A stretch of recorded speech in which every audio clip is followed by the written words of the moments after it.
All set? Yeah, now this should be working. All things being equal. This is a report with Kerry Cassidy of Project Camelot on 11 a.m. Pacific time, Saturday the 30th of October. And we're going to do a kind of an update on a couple of different areas that I think are quite important. Kerry, what kinds of issues would you like to talk about today? And then I'll give you the update news that I have in several areas. Okay, Bill, what I'd like to do is a quick update. What I'd like to do is try to keep it within 30 to 45 minutes if possible, just because people, are very busy in their lives and all that. Oh, yeah, we don't want to make it too prolonged. There's several different areas. The first one is we have a coronal mass ejection that occurred on the 26th of October, sunspot 1115, and that sunspot now has been calculated by scientists that the central energetic pulse will strike East Central Africa between 9:30 and 12:30 a.m. on Sunday the 31st. That'll, of course, have effects in both the north and southern hemispheres, but it'll primarily be below the equator. So that will probably have effects in disrupting power, electronics, and satellite communications, and is a moderately powerful sunspot, so it could have some effects. The one that we're watching that's particularly important is sunspot number 1117, and that one has tripled in size in the past week, and it has the largest differential changes in its power distribution that has been seen in a long time. If you look at sunspots, there's the sunspot count.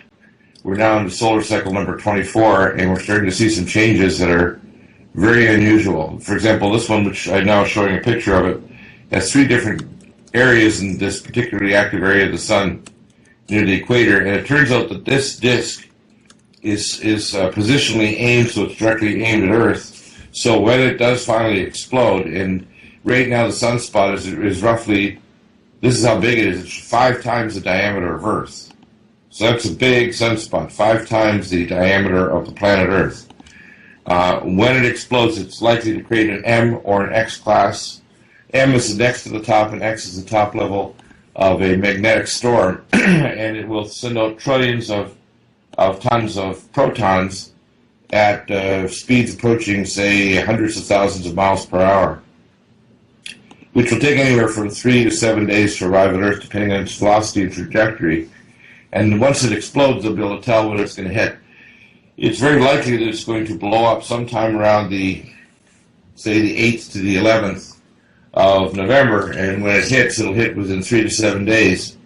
It is very likely to take out a number of satellites on Earth. Now, most people aren't aware, but in the last decade, we've had a lot of solar storms that have knocked out satellites, or had to shut satellites down during solar storms so it wouldn't fry the electronics, including having our astronauts who are in the space station go into special chambers to cut down on the radiation exposure and shut down electronics so they wouldn't be fried during the storm.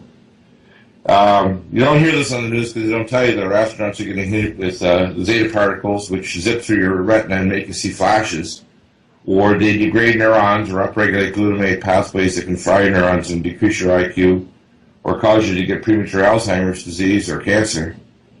So they don't talk about this. They don't have really what they call magnetic shielding. We create a magnetic bottle around any of our spacecraft, which would be essential if you're going to do interstellar travel. You have to have some kind of magnetic shielding from high-speed particles, because even if you travel quickly through space with conventional or plasma rockets, approaching hundreds of thousands of miles per hour, you have to have these, otherwise even regular particles will zip through your spacecraft and cause pretty serious damage. The likelihood of an effect of a solar sunspot hitting us in November is pretty high, which means that at some place on the Earth there's going to be a major disruption of power, electronics, and ground-based communications. And even if they're turned off, the solar flux pushes the magnetosphere on one side of the Earth and then pushes it out on the other side. So even if things are turned off, you can get a magnetic induction. So you can fry things like integrated circuits on refrigerators, cars, aircraft, all kinds of things can literally be disrupted, including aircraft falling out of the sky, trains not working, cars parked on freeways, wherever it happens to hit. The older style Russian tube systems, which are in their aircraft and missiles, are more resistant to it And the only really resistant to electromagnetic influence is a special IEEE chip called the ferromagnetic chip developed by Atmel Corporation in Colorado Springs. Nowhere else on the earth do they have any really, truly electromagnetic proof or extremely resistant chips. And their production capacity is very limited. I was one of their doctors 15 years ago in Colorado Springs. And at that time, they estimated it would take them around 30 to 40 years to put enough chips in all of their aircraft, jets, and they had a priority list of what they wanted first, which are missiles, aircraft, and then other military vehicles. So 90% of the chips we purchase, even for our aircraft carriers and a lot of our military vehicles, are actually manufactured in China, where they have scalar, if you want to call it, lock codes that can actually shut down the chips using scalar weaponry. So I know there's various people who have kind of said intuitively that we're heading toward a big event in November. That's one of the events that's likely to be a CME, and I'm not sure where it'll hit. We will know, though, from Bill, once it blows. Let me ask you this. Isn't there a possible shield going on in terms of these CMEs at this point? We've got ET craft.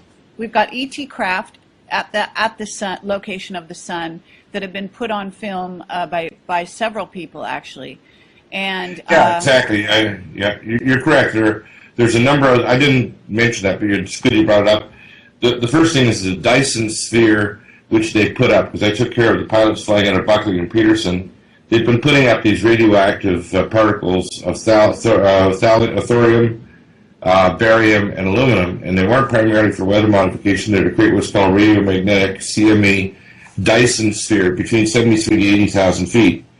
Now, a couple things have happened to the thermosphere, which is the atmosphere between roughly 60 to 80,000 feet and about 600 kilometers up, and that has collapsed by 90%. So the thermosphere, which is the really outside atmosphere of the Earth, has collapsed.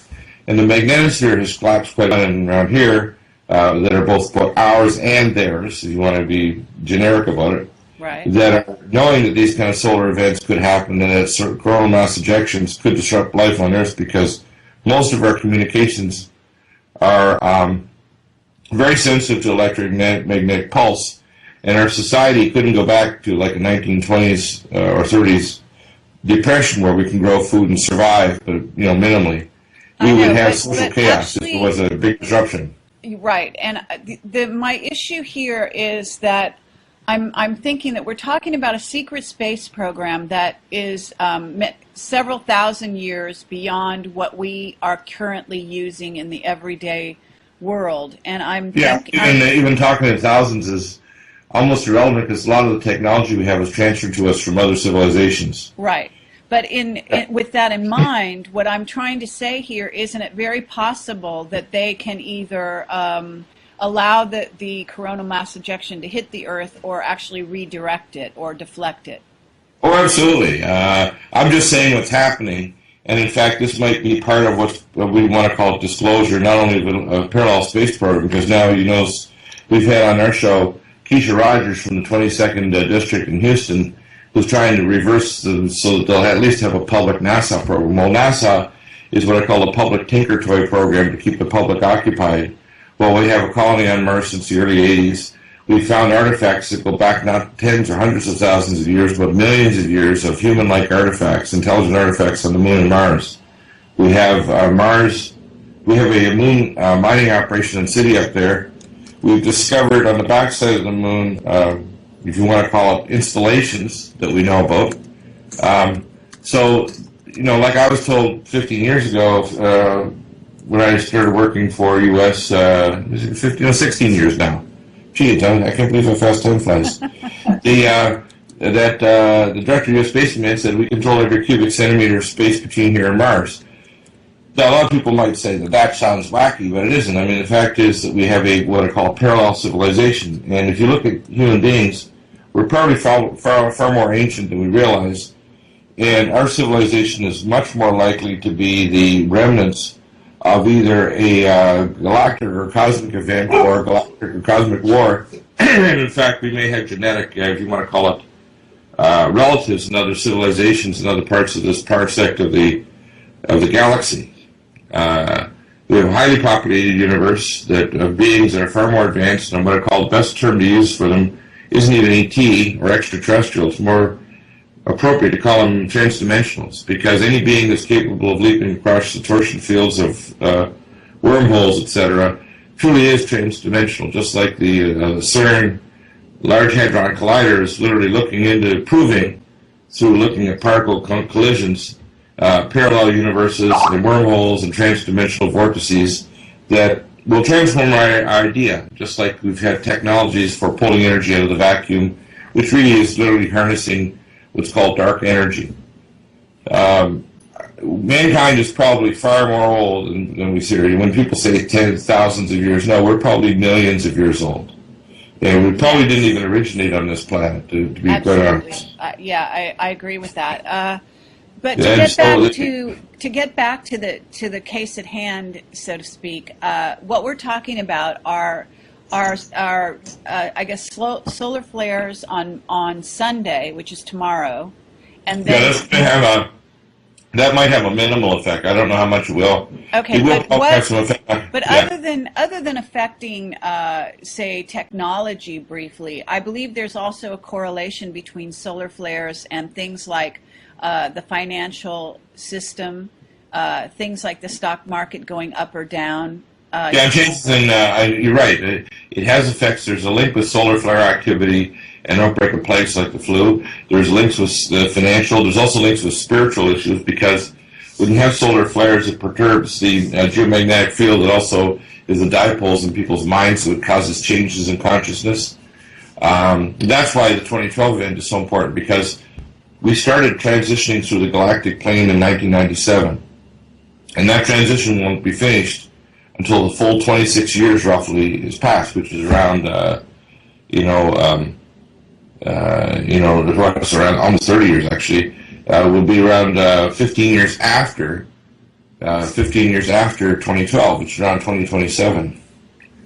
So the midpoint of that is around 2012, at which time we pass through what's called geodetic space-time. So in other words, the structure of space-time, which is the fifth dimension, changes the torsion field as we pass through the galactic plane. It's a debris field where there's 30 times higher risk of an impact from solar particles, asteroids, comets, and other debris along the galactic plane. There's also a change in the torsion field, which affects plasma activity in the sun, plasma activity in the magnetosphere of the Earth, and deep in the core of the Earth, the nuclear reactions and the torsion fields that actually drive the geodynamic movement of magma that creates the magnetic field of the Earth, which is why it's about to reverse. In other words, anything in plasma is affected as we pass through this what's called zone of change or reversal in geodetic space-time.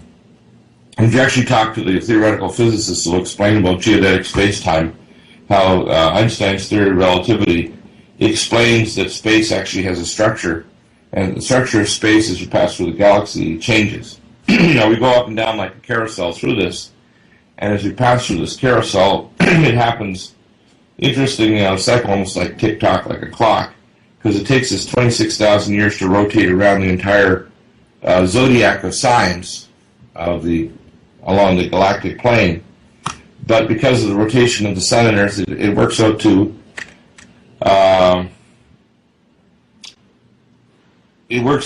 around 11,500 years is when these magnetic reversals occur. Right. Yes. So we have those kind of events going on. You're right. So there has to be some kind of interventions. Now, we noticed that recently 10% of the American nuclear intercontinental ballistic missiles were taken offline. And I know that this is kind of like a joke, because I was told this several times from my contacts. They were very high level, first face-to-face contacts, that back in the late 80s that the Russians and Americans almost went to DEFCON 4, or full launch on command, in World War III.